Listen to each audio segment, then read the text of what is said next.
My daughter-in-law looked me in the eye and said, "You'll never see your son again." I didn't shout. I didn't cry. I simply told her, "He'll come to me when he's ready." That same night, he showed up at my door. If this story already has you hooked, make sure to subscribe and tell me in the comments where you're watching from. My name is Margaret Hayes, and I'm 59 years old. I've lived in the same modest house for decades, a place filled with photos of my children, the smell of home-cooked meals, and the quiet echo of my late husband's laugh. I raised my son Daniel and my daughter Emily here after his passing, and though it wasn't easy, we built a life rooted in love and sacrifice. Daniel grew up to be a kind man, the type who always put others first. When he met Vanessa, I wanted to believe she would cherish that quality the way I did. At first, she was polite, even sweet, but as the years passed, I noticed how she pulled him further and further away, like every bond he had before her was a threat. She criticized me for calling too often, rolled her eyes when I gave him advice, and once told me, "He's not your little boy anymore. He's mine now." I tried to keep the peace. I bit my tongue at family dinners, smiled when she made cutting remarks, and reminded myself that I didn't want to drive my son further away. But inside, it hurt to see the distance growing. My sister Claire often told me, "You've given your whole life to Daniel. Don't let her erase that." And Emily, protective as always, said, "Mom, Vanessa is trying to control him. You can't let her win." But I didn't want to fight. I only wanted my son to know that no matter what was said or done, he would always have a home with me. What I didn't expect was the day Vanessa's anger boiled over into a threat that cut deeper than anything she had ever said before. It happened on a Sunday evening, the kind of night that should have been peaceful. Emily had come over to share dinner with me, and Daniel and Vanessa had agreed to join us.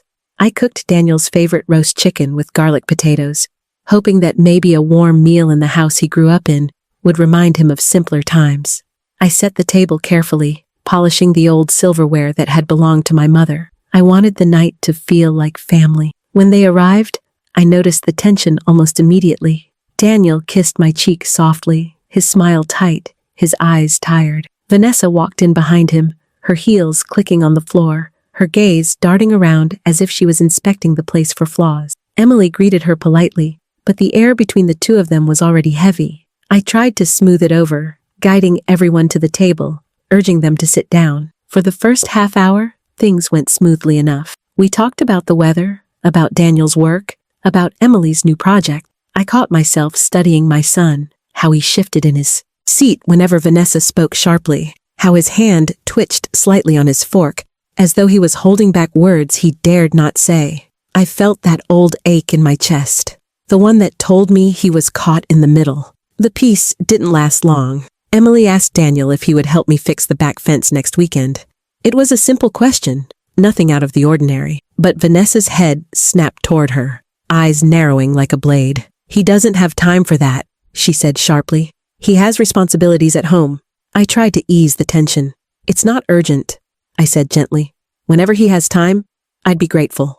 But Vanessa wasn't interested in softening her tone. She leaned forward, her voice laced with bitterness. "That's the problem. You always act like you're entitled to his time. He's not your little handyman anymore, Margaret. He's my husband."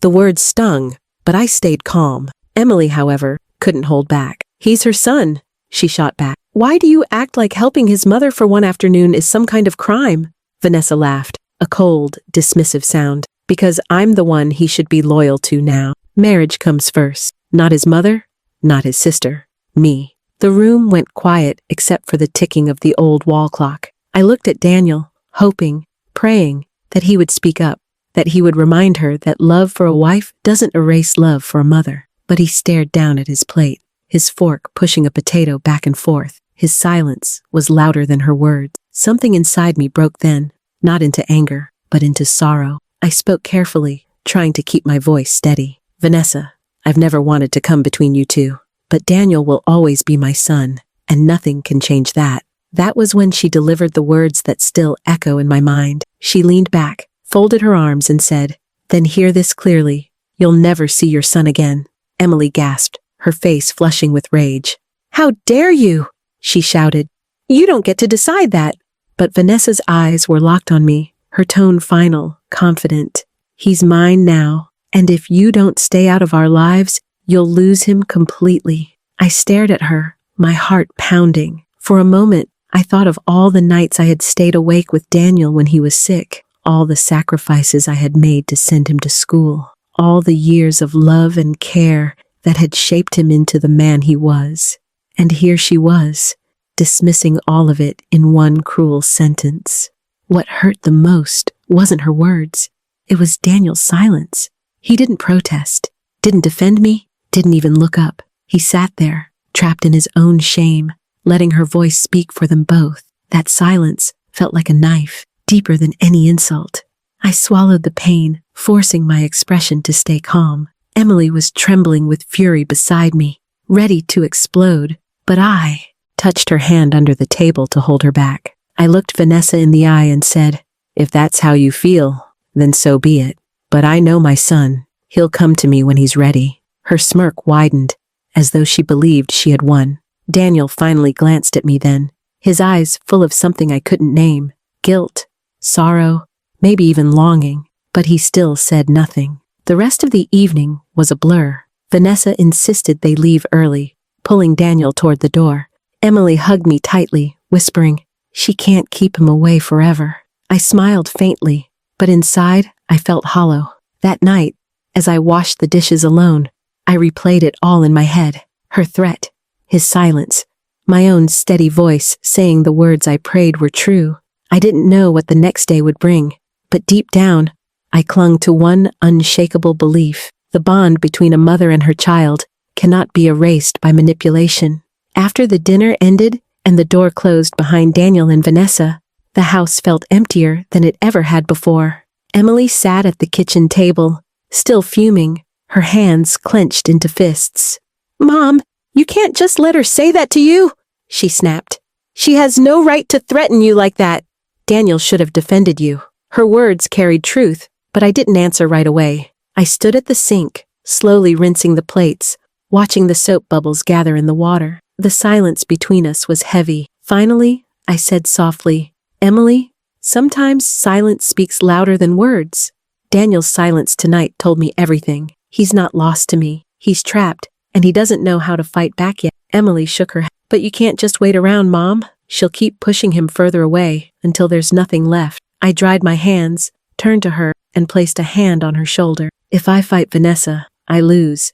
She thrives on conflict, and she wants me to react. But if I wait, if I show Daniel that I trust him, he'll remember where he came from. He'll remember who has always been in his corner." Emily's eyes softened, though her jaw was still tight. "So, what are you going to do?" I looked around the kitchen, the family photos on the walls, the old wooden table worn smooth by decades of dinners, the home Daniel grew up in. "I'm going to keep this door open," I said firmly. "I won't chase him, I won't beg, and I won't let her words break me. I'll let him come when he's ready." That night, after Emily left, I walked through the house slowly. Each room carried memories of Daniel's childhood. His old baseball glove still tucked into the closet, his high school graduation photo on the shelf, the dent in the hallway wall from when he and Emily chased each other as kids. These were not just things. They were reminders of the bond we shared, the bond no one could erase with threats. I made a quiet decision then. Instead of feeding into Vanessa's control, I would meet her cruelty with patience. I remembered something my late husband once told me. Love isn't proven in shouting matches or in winning arguments. Love proves itself when you stay steady in the storm. The next day, I carried on with my usual routine, but with a subtle shift in my heart. I cleaned the living room, polished the family photos, and cooked Daniel's favorite stew, storing it neatly in the fridge. I wasn't doing it to cling or to beg. I was doing it as a gesture of readiness, a silent message that if he came, he would find warmth waiting. That evening, I went outside and turned on the porch light. It was something my husband used to do whenever he traveled for work. A simple act that meant, "I'll be waiting when you come home." Staring at that little glow in the night, I whispered to myself, "This light is for you, Daniel. When you're ready, you'll know where to go." Claire called me later that evening after Emily told her what had happened. Her voice was filled with concern. "Margaret, I can't believe she said that to you. Are you really just going to sit back and do nothing?" "I'm not doing nothing," I replied quietly. "I'm choosing not to fight her on her terms. If I go after Daniel, It'll only make her dig her claws in deeper. But if I stay calm, if I trust him, he'll come when he's ready. He knows the truth of who I am and what I've given him." Claire sighed, but after a moment, she said, "You've always been stronger than people think. Maybe you're right. Maybe patience is the only weapon that works here." I hung up the phone and sat by the window, looking out at the soft glow of the porch light. My heart ached. Yes, the thought of Vanessa trying to cut me out of my son's life was unbearable. But beneath the ache was something steadier. Faith. Faith in Daniel. Faith in the bond we shared. Faith that no matter what, love would pull him back to me. The waiting would be painful, I knew. But I also knew something Vanessa clearly did not. You cannot erase a mother's place in her child's heart. You can bury it, you can silence it, but you cannot destroy it. That was the truth I was holding on to, and it was the truth that would guide me through the storm. The house was quiet that night, the kind of silence that presses against you and makes every little sound louder. I sat in the living room with the lamp glowing softly beside me, knitting in my lap, though my hands had long since stopped moving. My mind kept replaying Vanessa's voice, sharp and final. "You'll never see your son again." Her words still burned in my ears, but so did my own response. "He'll come to me when he's ready." I clung to that sentence like a lifeline. The porch light shone outside, casting a warm glow across the yard. I stared at it often, remembering my late husband's habit of leaving it on for me whenever he was away. It was a symbol of waiting, of faith. Tonight, it became my silent promise to Daniel. If he drove past, if he even thought about me, that light would whisper to him, "Come home." Hours passed. The clock ticked past 9, then 10. I told myself not to expect anything, not to measure my hope against the time. Emily had called earlier to check in, her voice still full of anger at Vanessa. "Don't lose faith, Mom," she said. "Daniel loves you too much to stay away." I had smiled through the phone, but after we hung up, doubt crept back in. What if Vanessa's hold on him was too strong? What if his silence at dinner had been his answer? I was halfway through convincing myself to go to bed when it happened. A soft knock at the door. It wasn't loud or insistent, just enough to make me freeze in my chair. My breath caught, my heart hammered in my chest. For a long moment, I didn't move. Then, slowly, I stood and walked to the door, my legs trembling. When I opened it, there he was, Daniel, my son. He stood on the porch under the glow of the light, his face pale, his eyes tired, but filled with something raw, guilt, sorrow, and relief all at once. He didn't say anything at first. He just looked at me, his lips trembling as though the words were caught in his throat. Finally, he whispered, "Mom." I couldn't stay away. Tears welled in my eyes, but I held myself steady. I didn't want to greet him with anger or desperation. I simply opened my arms, and he stepped into them. The hug was tight, almost desperate, as though he feared I might disappear if he let go. I felt the weight of all the years I had carried him, the sleepless nights, the sacrifices, the bond that had been tested, but not broken. When we finally stepped inside, he sank into the couch, like a man who had been carrying a heavy burden too long. "I'm sorry," he said quietly. "I should have spoken up tonight. I should have stopped her, but I froze. I didn't know how to keep the peace without hurting you." I sat beside him, taking his hand in mine. "Daniel, you don't have to explain. I know what it's like to be pulled in two directions. But you need to understand something. Love isn't a choice between two people. A man doesn't have to erase his mother to love his wife. And a wife who demands that isn't protecting love, she's controlling it." He nodded, his eyes brimming with tears. "She told me I had to choose. But Mom, I can't choose. I need you both. You've been my rock my whole life. Pretending you don't matter, it's killing me inside." I squeezed his hand tighter. "Then don't choose. Set boundaries. Speak your truth. A strong marriage doesn't mean cutting ties with your family. It means building bridges, not burning them." For the first time in months, Daniel's shoulders eased. He leaned against me, resting his head briefly on my shoulder, like he used to when he was a boy. "I don't know how to fix this yet," he admitted, "but I know one thing. I can't let her keep me away from you. I won't." Hearing those words lifted the weight from my heart. I didn't need grand promises or perfect solutions. I just needed to know that he still saw me, still loved me, and still chose to stand in my life, despite the obstacles. We sat together for a long time, saying little, the quiet between us no longer heavy, but healing. Eventually, I got up and warmed the stew I had saved for him, his favorite meal. He ate slowly, smiling faintly, and for that one night, it felt like the years of strain had melted away. As I walked him to the door later, he hugged me once more, whispering, "Thank you for waiting for me, Mom." I kissed his cheek and answered softly, "I always will." When the door closed behind him, I stood in the glow of the porch light, my heart full. Vanessa's threat had been cruel and cutting, but it hadn't won. My son had returned, just as I knew he would. Love, patience, and trust had carried the night. The next morning, I woke with a sense of peace I hadn't felt in months. The sun filtered softly through the curtains, and for once, my chest didn't feel heavy with dread. Daniel had come back. Not permanently, not without complication, but he had returned to me in the way that mattered most. By choice, he had chosen to walk through my door, to sit beside me, to admit the truth. That single act was more powerful than any words Vanessa had hurled at me the night before. Emily came by that morning, her face pale with worry, afraid I had spent the night alone stewing in pain. When I told her Daniel had shown up, her eyes widened in disbelief. "He came here?"